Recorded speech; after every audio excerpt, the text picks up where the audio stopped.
Hey guys, a quick update for you. Yeah, I'm on the road again. Normally, if you're new to the channel, the videos aren't quite this crude, but I think it's important to get the information out. We do have quite a bit of snow in the forecast over the next week or so across the country. Some severe weather also on Sunday across the south. There could even be some tornadoes with some of these severe storms that will develop as our cold front moves off to the east. This is interesting. This is the probability of seeing more than a foot of snow.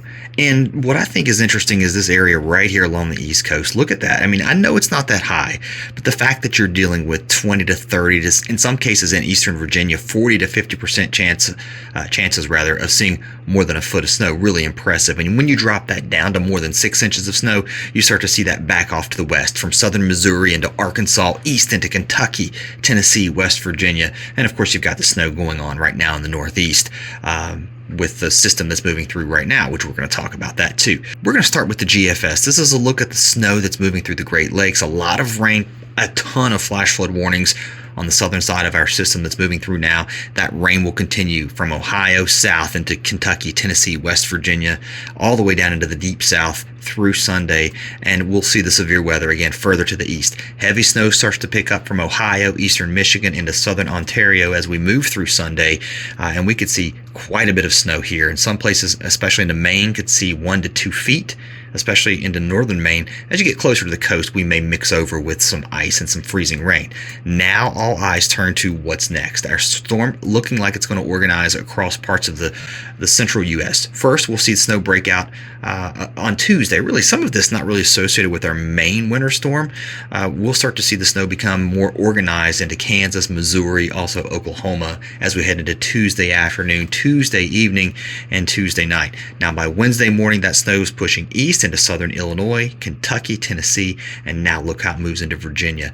The newest GFS puts some really heavy snow into southern parts of Virginia, West Virginia, and it's not as cold as the European. We're going to look at that in just a second, but the GFS is trending a little bit more to the north and west. This is the Canadian model just to compare them. It's very similar looking.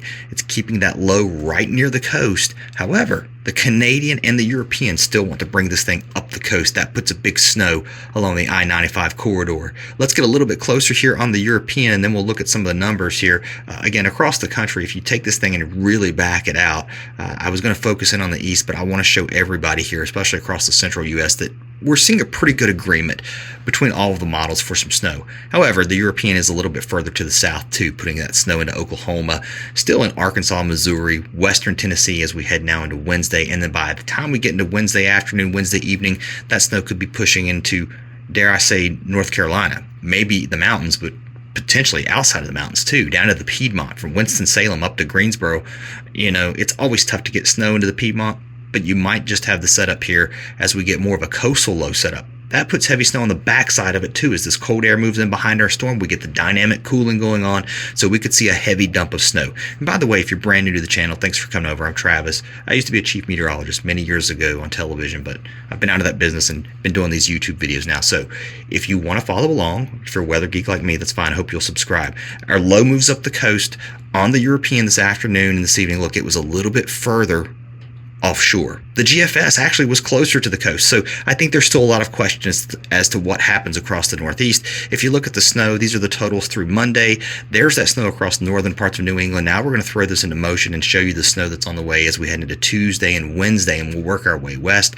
Again, this is model data, but the idea of somebody getting a foot plus certainly on the table, and it could be, the winter could be here into southeast Virginia, into the mid-Atlantic from Delaware, Maryland, maybe even into parts of New Jersey. Again, the new European quite a bit further to the south.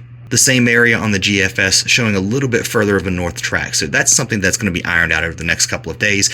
Some certainty starting to grow, though, with what's going on here across the central U.S. Some light snow breaking out Monday as far east as Illinois, but once we get into Tuesday and Wednesday, that's when our snow will become a little more organized here. Some of that really could start to add up. And now on the northern side of that streak of snow with our Arctic boundary, we could get a couple of inches here, but our storm really starts to get organized on Wednesday, right along the Oklahoma, Kansas border over into southern Missouri, especially from central to southern Missouri to northern Arkansas. There could be a heavy band of snow in this area. A foot plus certainly possible at this point. Still some details to go on that, but it's something that needs watched. And across the west, quite a bit, I would say more calm than what we've seen lately, although there will be quite a bit of precipitation moving into the Pacific Northwest. Temperatures will be on the way down. Look at that cold air pushing down into Nebraska, also into Missouri, down into Illinois and Indiana. Temperatures dropping below zero across Iowa as we head into really Monday morning. But this is just really the first shot. Once that next storm moves through, as we head into Tuesday and Wednesday, we're going to tap into some really cold Arctic air. We're dropping temperatures near zero all the way down to Oklahoma City. At least that's how it's being modeled out as we head into Wednesday. And then into Thursday, that pushes east all the way into Kentucky, Tennessee, Missouri, and then down into Texas too. So some really cold air on the way. Further to the east, it's going to get cold here too, not just behind our system this weekend. Temperatures may warm up or at least fluctuate across parts of the mid-Atlantic, but either way, we're still pretty cold, back into the 40s maybe for North Carolina, parts of Virginia. But once our front moves through and once this system pulls out, temperatures go way back down, and by Friday, we may not get above freezing in many areas. All right, guys, that's all I got for now. I'll see you next time.